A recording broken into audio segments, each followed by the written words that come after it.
Okay, good morning, everybody. It's another bright new day, and I welcome you to the Masterclass one of Realize and Not Idealize. Interestingly, a lot of people will be looking at the subject, what does it really mean? And they'll be trying to get context around what we are talking about.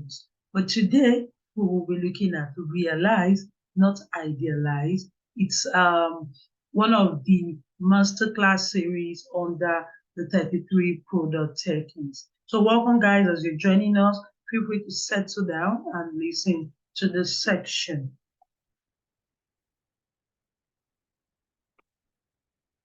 Now going next, it's a very big world, right?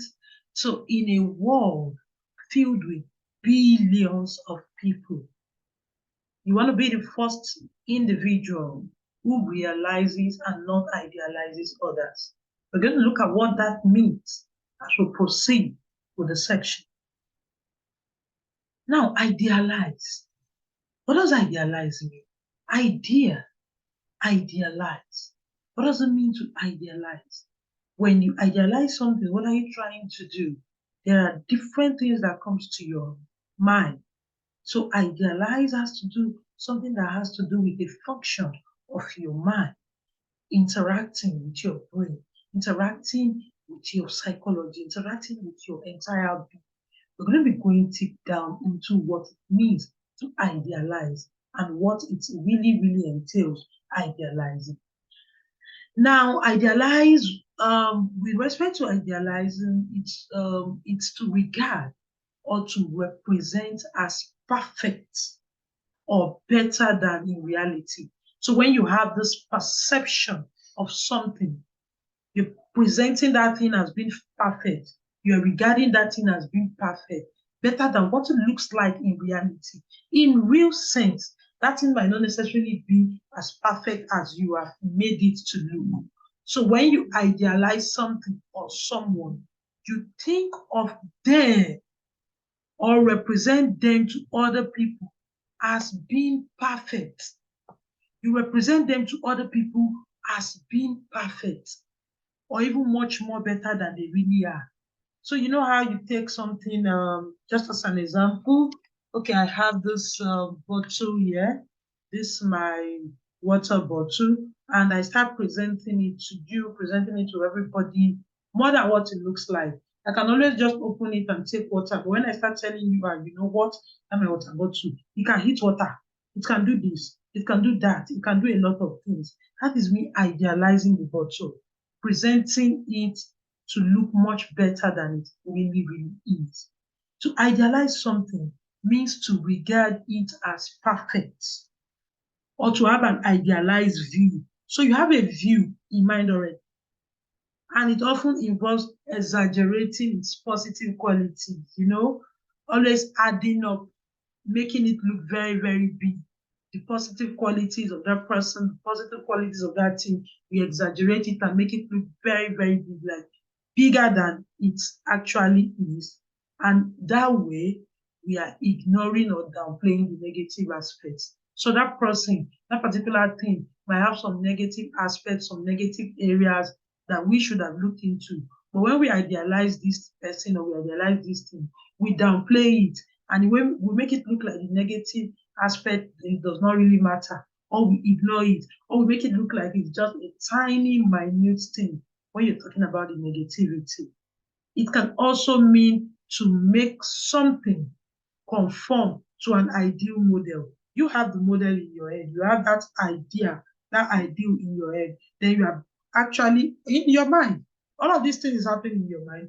You are arranging, you are arranging that particular thing to fit into what you have in your head, that model in your head. And yes, we've already established that it's often used in the context of people, of relationships, or situations. Why do humans idealize? Like, why? What exactly is the reason? What are we trying to achieve when we idealize? Why? Let's see why. In psychoanalytic theory, Idealization is seen as a defense mechanism. So the first one is when you are in that state of idealizing, you are trying to defend something. That is a defense mechanism. You're trying to defend something. You're trying to navigate a confusing feeling. You're trying to maintain a positive image of the people that matter to us. So you're trying to defend that person, or you're trying to defend that thing. That particular action of yours gets you into that space of idealizing that person. Now, people may idealize things or others for many other reasons. And one of it is with desiring perfection. Oh, I look up to this person. This person is my mentor in any area, spiritually, physically. He's my financial mentor. He's my career mentor. I look up to that person. Because I am looking up to this person, I am creating them in a perfect image in my head. And that way, I am unable to see the negative part of them. I am downplaying that negative part of them. And what I have in my head, the mental image I have of them in my head, is that perfect person that is my mentor. So sometimes we do this to make those things feel superior, or to give them a sense of comfort or security. So I have somebody, I am idealizing that person. I just want that person to feel cool around me. Oh, you know what? Me and you, we are cool. We are cool. We are cool. We are really, really good. We are really, really good. I'm downplaying the negative parts of that person. I am exaggerating the positive parts of that person, just for that person to have this sense of comfort around me, or for this person to have a sense of security around me. Additionally, idealizing something or someone can be a way of coping with disappointment. So somebody might have disappointed me, but because I don't want to analyze that disappointment, I don't want to take that disappointment into perception and really, really break down the reasons, the causes, or what insights I can learn from that disappointment, I choose to idealize that person. Oh, they're not actually really bad. It just happens. Oh, it's not actually their fault. Life happens. It's not really the person's fault. It's not the person's fault. All of these things is focusing, trying to make that thing seem perfect, or that person seem perfect. Another reason people idealize things or others is a form of self-protection. So by idealizing something or someone, you avoid facing reality. You know what? I don't challenge this person. I think it's not their fault. It's actually something else. You start attributing the cause or that behavior, that negative behavior, to something else. You start making excuses for them because you have actually idealized them in your head. And in some cases, people idealize things because of their own insecurities and low self-esteem. So in a situation where I have a low self-esteem and I don't want to confront a particular situation, I don't want to confront a particular challenge, I don't want to confront a particular person, I just choose to idealize it because I don't want to face my own insecurities. I don't want to face my own low self-esteem. I just have this sense of validation. That my idealization in my head that does not have proof, I just use that as a sense of validation because I don't want to face it.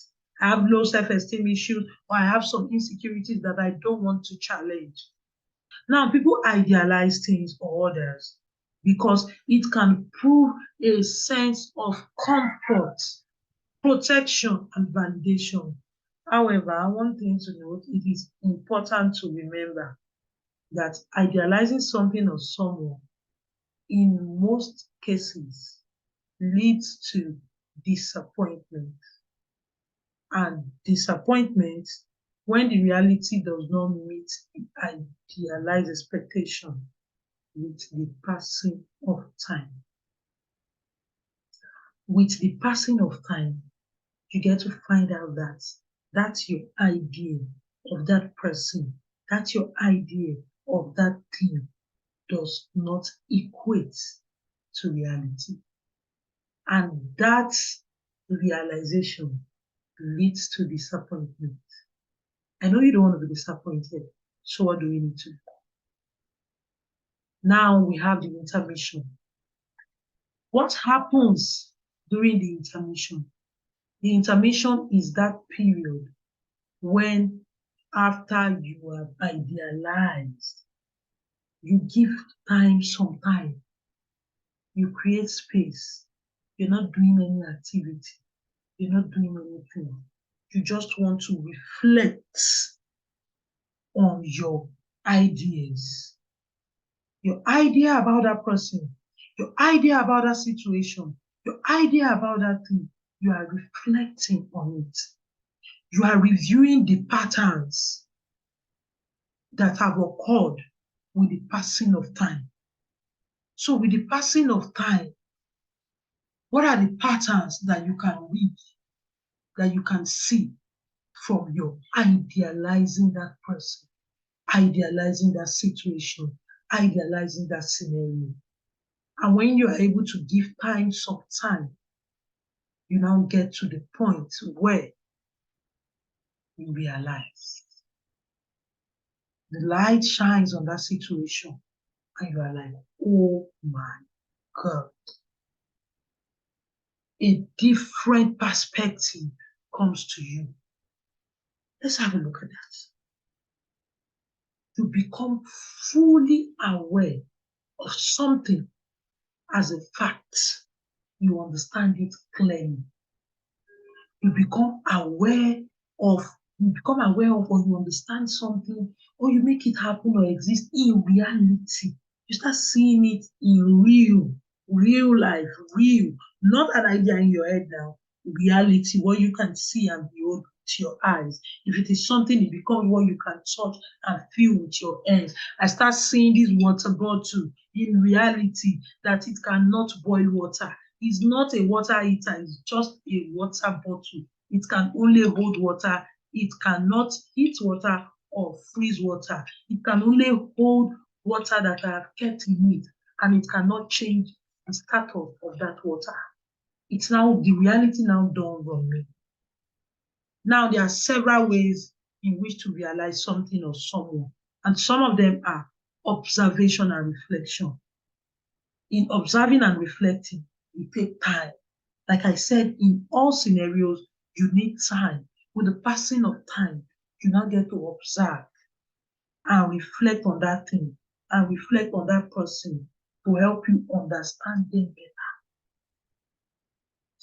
You can choose to go into research and investigations, gather more information about that thing, ask questions, gather information or knowledge through research, through investigation, all with the goal of understanding them better. Gathering information, research and investigation also requires time. So with the passing of time, in the course of your research and your investigation, you are able to realize. Then from experience, you might have experienced interacting with that person, engaging with that thing. You now get a deeper understanding of that person or that particular thing. Another way is communication and discussion.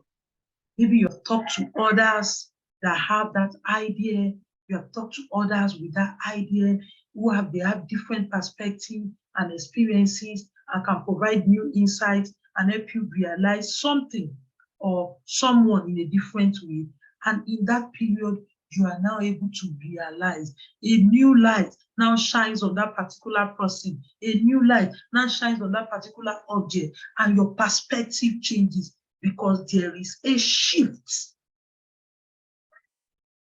Now, another area is repetitive engagement and interaction. So the more you engage with something, the more you interact with someone, you start understanding them the more. Then another way in which we can realize is to put ourselves in the shoes of that person. So put yourself in the shoes of that person and you're thinking, okay, if I was this person and I have A, B, C, X, Y, Z scenario, looking at that person holistically and showing empathy for that person, you are able to realize that particular person or that particular situation. So it's really, really important to remember that realizing something or someone is a continuous process. As change is continuous, and as one's understanding and knowledge changes, our realization may change as well. We start gaining clarity. As we grow in our mindset, we grow in our perspective, we start gaining clarity about things. That realization changes with clarity. So you will find out that what was important to you 10 years ago doesn't really look important to you anymore. When you were much younger, maybe your teens, what was important to you is no longer important to you. You might not even count it as anything. It doesn't mean anything to you anymore. That realization comes with growth. And as you grow, a lot of things becomes clear. Your perspective on different subjects, on different individuals becomes clear. There might be somebody that you had a perception, an idea of that person in mind when you were much younger. But as you grow to gain more clarity, more perspective about things, you now start realizing, oh, I was wrong back then. Or maybe based on the level of understanding I had there was why I had this type of clarity, or that was why I had this type of idea about this person, or that type of perception about the person. So going next, when humans realize, what happens? When fake starts fading away and facts starts coming up, what happens? When light starts shining on your perspective and that darkness is being illuminated, what happens? When light shines on a particular subject and you are beginning to see it differently, what happens when we realize? Now, when we realize, we become fully aware of something as a fact. We understand it clearly. When humans realize something, we become aware of something, or we understand it. And this can have variety of effects depending on the context and what is being realized. So some outcome of realizing is a change in our perspective. We start realizing something can change. The way a person sees the world, the way we see a particular situation, there is a shift in perspective. That mind shifts.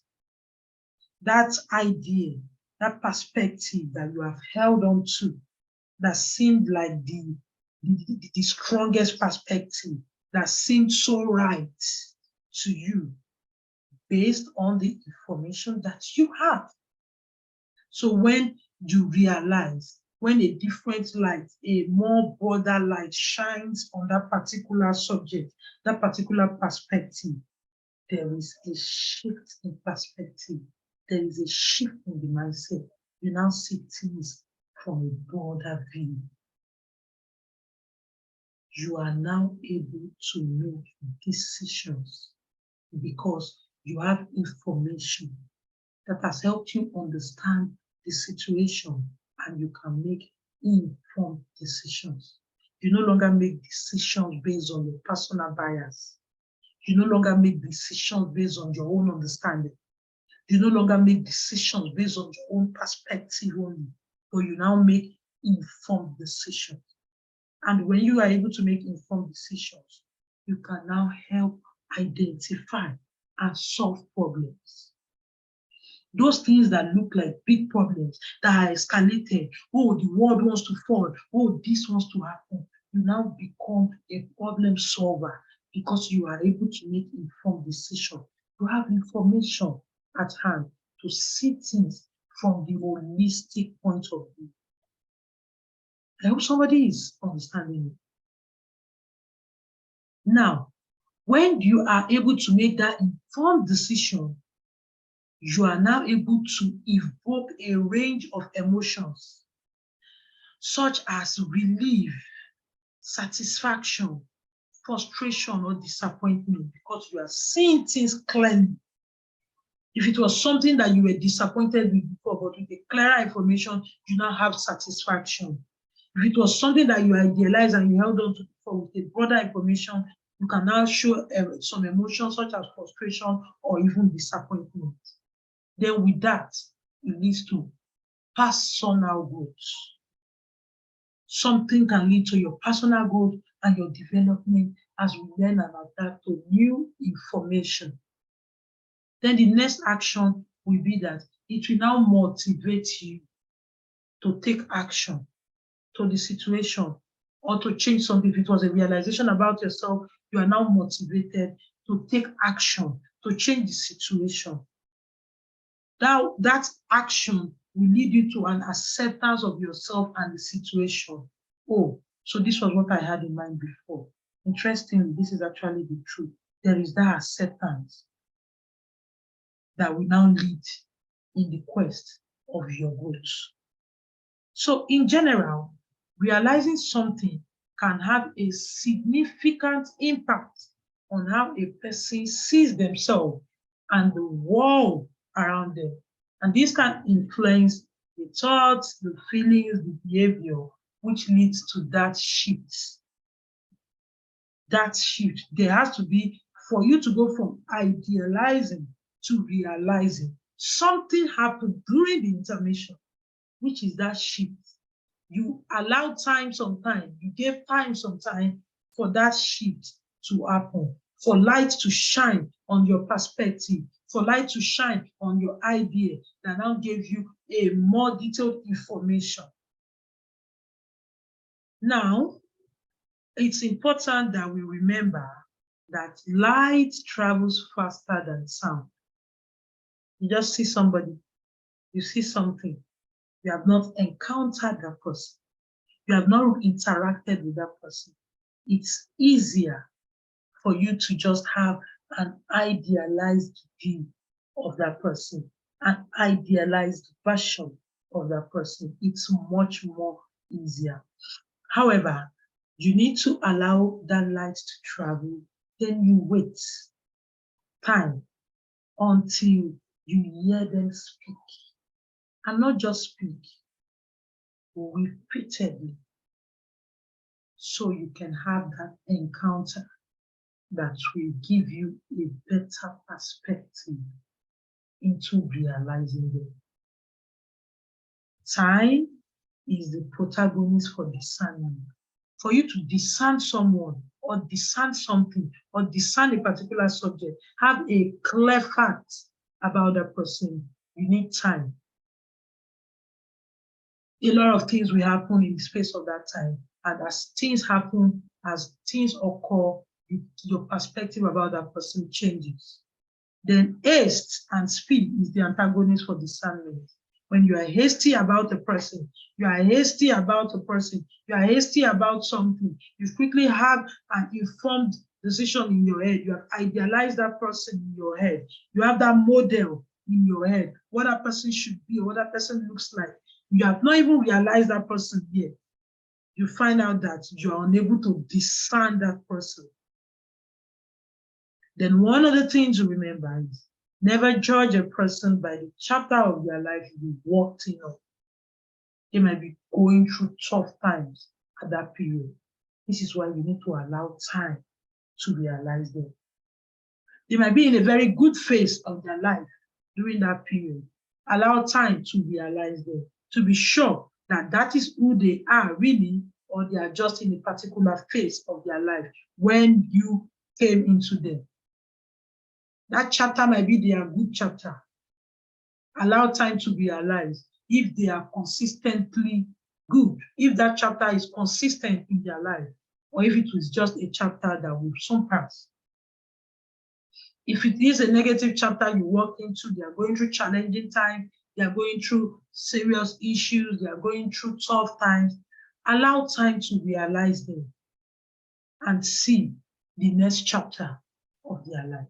Never judge a person by the chapter of their life you walked into. Now for our discussion, we're going to be having a discussion. For our discussion, you need to reflect and highlight areas where you have idealized others and the experience with such encounter. Is it in your professional relationship? Is it in your personal relationship? Is it with a member of the family? Is it with a member, somebody in the society? Is it in your place of worship? reflect on an encounter that you have had where you idealize somebody and the experience with such encounters. Thank you so much for listening. I hope somebody has gotten insights today on realizing people and not idealizing them, giving room for time to realize them and not idealizing them before we hold a perception of that particular person or that thing in our mind. So for our next section, we will be looking at, we'll go deeper into why we idealize. We have seen some of the reasons why we idealize: insecurities, low self-esteem, what causes insecurity, low self-esteem, and all the many reasons why we idealize people. Something actually led us to that point. So we'll be looking at that in our next masterclass. Thank you so much for listening. Do enjoy the rest of your day. Bye.